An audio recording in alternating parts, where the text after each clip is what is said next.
welcome to Take a Moment, a podcast series focused on mental health, awareness, and connection in our communities. I'm your host, Liam, and today we're joined by Chief Costa and Officer Jesse Santostefano from the Middletown Police Department. We are also joined by Joe Crego, a licensed clinical social worker and CEO of Whiting Forensic Hospital.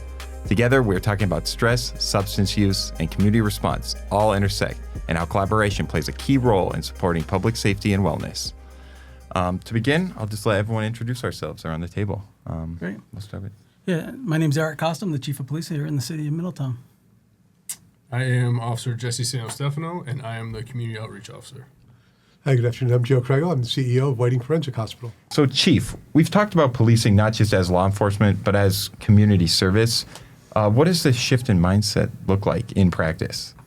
I think generally when we're talking about mental health and self-care, the police department often is the first responder to many of these incidences where individuals are in crisis or they need support above and beyond and sometimes outside law enforcement or policing. So what we're looking at is on our approach initially is our officers are trained to identify those in mental health crisis and to be able to quickly and efficiently provide resources at the point of initial call. How does this approach in policing through community service lens change the way officers build relationships in the community? Well, getting to know your community is like paramount as far as community policing goes.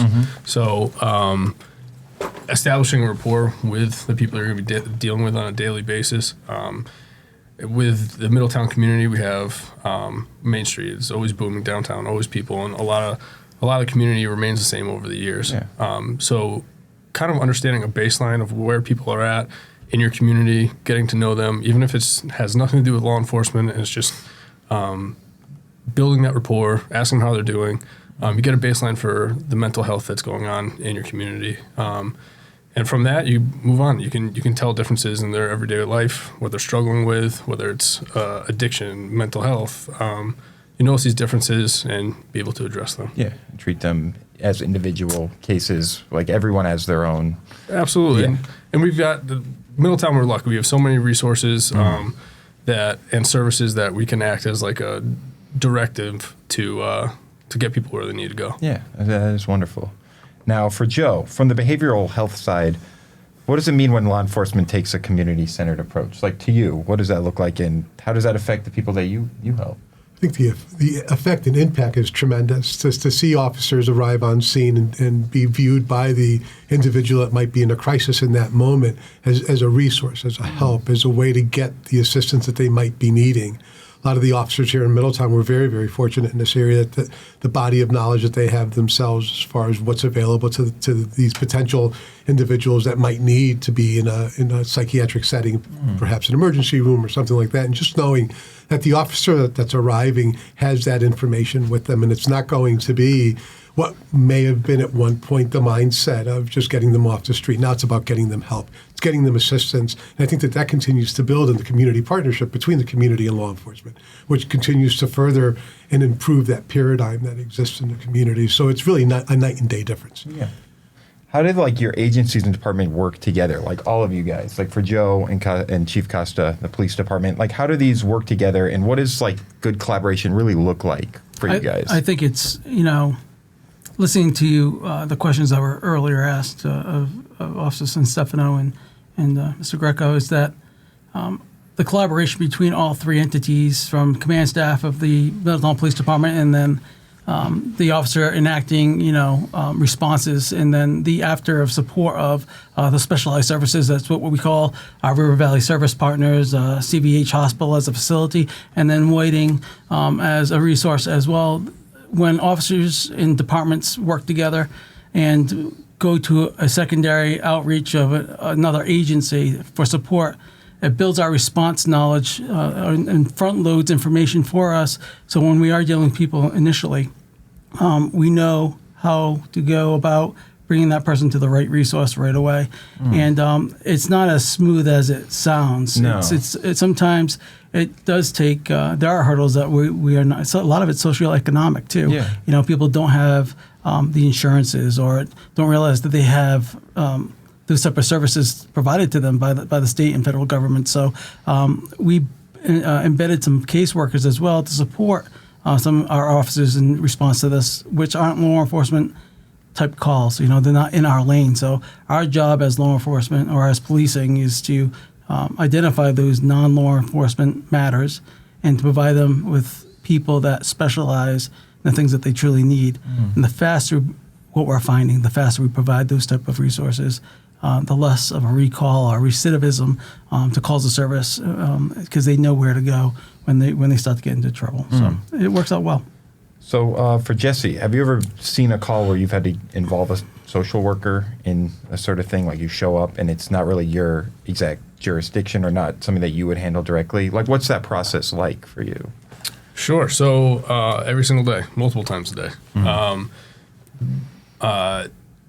With our population in Middletown, there's a lot of mental health struggles. We have Middletown offers so many services that obviously when you offer services, you have people that need those services and they come to your city. So a lot of calls I go on and a lot of like rapport building I was talking about before is mental health. And like Chief Costa was saying, we employed 2 social workers in-house with us, as well as we have a CIT member, a crisis intervention team member. So depending on the situation, whether it requires a follow-up and getting people, making sure that they're going to the meetings, making sure they're getting the services that they need, we have the caseworkers. As far as CIT, that's more of your, again, crisis. So we show up to a call. Someone might be suicidal. Someone might be hearing things. Somebody might be maybe in a state of mind where they want to hurt somebody else. We have a specialist come in. We talk to them, de-escalate the situation so they can talk to them. That's where more of the clinical stuff comes in. Usually it takes either referring them to somebody for after that call. So this type of thing maybe starts to happen less and less. Or if ultimately send them to the hospital, get that immediate service that they need, the emergency service, and make sure everybody's safe. Interesting. So, I mean, for Joe, we'll go to you.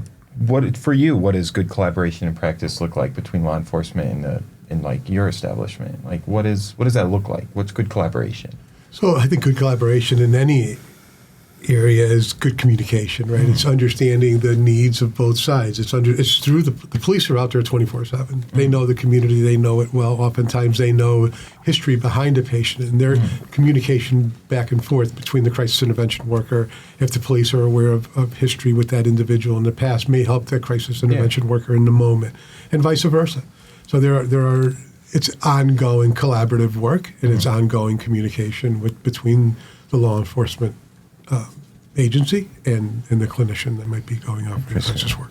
Officer Jesse, could you share a real moment when you saw a positive outcome from working together or from your experience? Sure. Success stories are always stick out because that's what kind of keeps you going as a police officer and law enforcement is getting people the help that they need. Specifically, one individual, homeless, struggling with addiction, going through crisis on Main Street. We were able to, and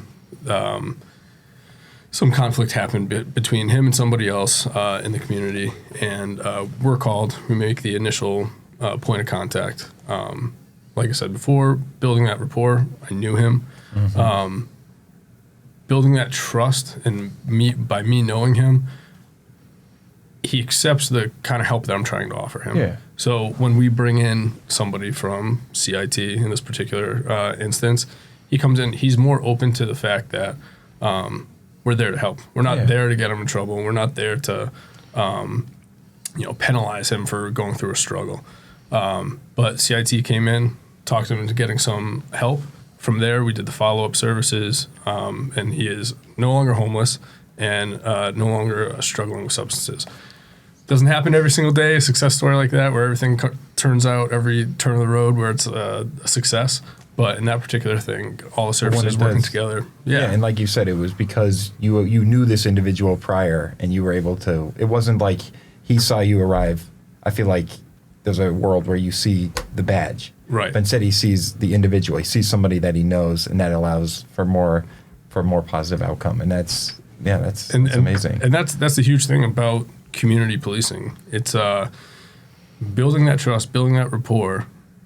There are sometimes that, somebody showing up in uniform might frighten you. You might be rebellious to that fact. But if you're just a person behind that badge and they know that you're a person behind that badge, the trust is elevated, and they're willing to accept help. It creates like a human connection between you and the individual, more so than would exist otherwise. Right. Yeah. And they know that they can come for you for help, whatever it is. Yeah. So on the clinical side, I'll add to what Officer Santostefano was saying is, once an individual realizes that help is on their way, and the more that, I think this is the real power of community policing, right, is that officers are seen as help. Early on in my career, I worked in an emergency room. I did crisis work in an emergency room, so folks would come in, and it would always be mind-boggling to me that at the front door they're suicidal. By the time they got back to us, there was a sense of calm. They were still in crisis, but the immediacy of the suicidal ideation, or the wanting to die or to hurt someone else, had decreased. So I just started to research it on my own. Like, what is it that I'm seeing? Is everyone just kind of saying I'm suicidal and not? But what actually happens to all of our minds, right, the human mind, is once we believe that something is going to help us, it automatically decreases the situation. It brings it down. Yes, we're still in crisis, but it's not in that moment of such a high-pitched situation. So the more that the officers are out there, the more officers are associated with help and the ability to get them the assistance that they need, it's even safer for everyone responding to the scene, right, because now the individual sees it as potential help coming their way. So it's impressive to see in action. Yeah, because for Chief Costa, we hear the term community policing used a lot. Like, how would you define community policing? Like, from what, like, other types of policing? Like, what would that be like to you? So community policing, so many people think that's a new concept, and it really isn't. It's as old as policing itself. The community are the police, and the police are the community is the mindset that we work with in the Middletown Police Department. For so long, I think community policing is thought upon as lollipops and programming, and it truly isn't that. It's integrating the community in policing itself to identify the true needs of the community, and addressing that with the police department, so together they can solve problems and solutions to their problems and come up with those solutions. So that being said, when we have resources like CIT in the building we talked about, these are clinical workers that are in the police department embedded, that are skilled in crisis de-escalation and identifying potential mental health issues that an officer is not trained at the level in which that social worker is, that licensed clinician.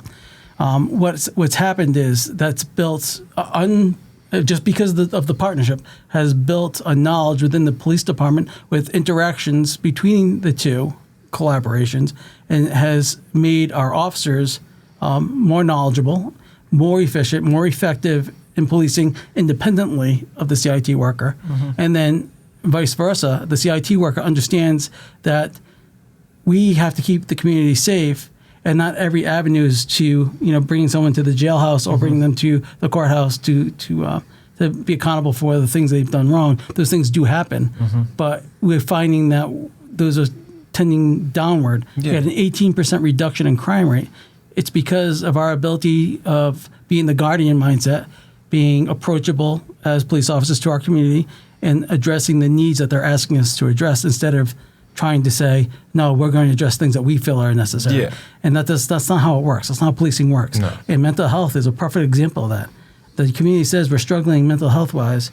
As a police department, we have to identify that and look for avenues and partnerships to bring those services, initial response, as we said earlier. And that's good community policing. Wonderful. It's quite literally public service, quite literally the definition. Yeah, it's what we all get in, that's what we believe in. Right? And it defines us as officers, is that public service piece, right? That's wonderful. That's wonderful.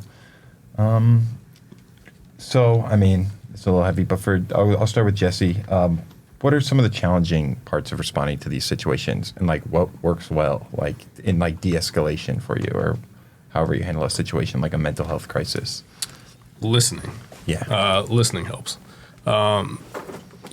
just like the chief said, you're not going to tell a community what they need. They're going to tell you what they need. And the same thing on almost any call you go to. A lot of times people just want someone to listen to the stress that they're going through. They want someone to listen to the traumatic experience they have and how they're dealing with it or how they're not dealing with it. And I think a lot of times when you want to help a situation, especially as police officers, we're all type A, we're all hands-on, we all want to help. But sometimes that takes shutting your mouth and letting them tell you how they're feeling and what they need. And like I said, a lot of times us as police officers, we're the first person to call when someone's distressed or someone's having a bad day. And a lot of it goes a long way just by letting someone vent. So obviously then, as you're listening, you're identifying things that you can do to help them, but a lot of it's listening to what they need. And I mean, I don't want to ask questions here. No, please go But Joe ahead. will tell you too, like a lot of these individuals don't have family support or their families quit on them because unfortunately the family doesn't know how to deal with mental psychosis or those type of things that, are very difficult to deal with if you don't know. Addiction and sorts. Exactly. Yeah. And a lot of these people that our officers, like Jesse, deal with initial response are people that are desperate and they're in crisis. And that's why it's so important to partner. Sorry, Joe. Yeah, no, that's fine. It's a very, very good point, Chief. I think one of the things that we learned early on as clinicians is to meet the individual where they are. And that's what Officer Santostefano just said, right? It's listen, just stop and listen, understand. Another thing, too, is a lot of folks that struggle, as the chief said, they've lost family members. They've lost marriages, perhaps, relationships with children. They've lost just about everyone that was at one point there as a support. So they feel that their situation is intolerable. It's intolerable for them. It's intolerable for anybody that's around them. So just being able to be there in that moment and tolerate everything that they've got to say, tolerate what they might look like in the moment, how they might be responding, as long as the manner in which they're responding is not a danger to themselves or others, right? Someone might be erratic and their hands are flailing, but they're not hurting anyone. They're not hitting anyone. Just listen. Yeah. Just be there for them. Just be present in that moment. That in and of itself goes such a long way. So it's listening. Listening and meeting folks where they are. Yeah, it's very well put.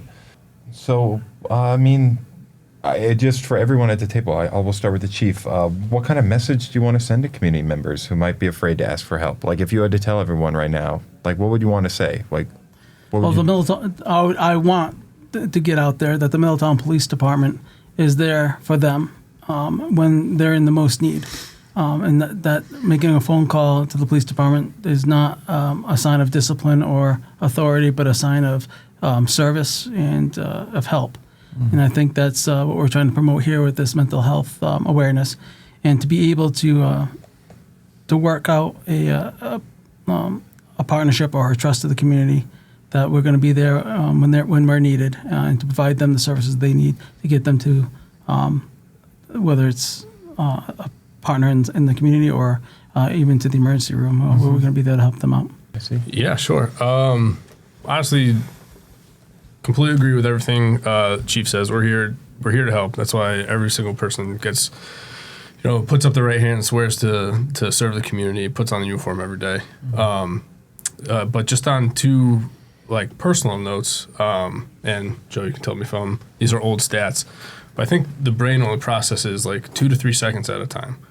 No matter what hardship someone's going through, just remember you can change those 2 to 3 seconds depending on the way that you're thinking. So that and something great somebody said to me once was, nothing changes if nothing changes.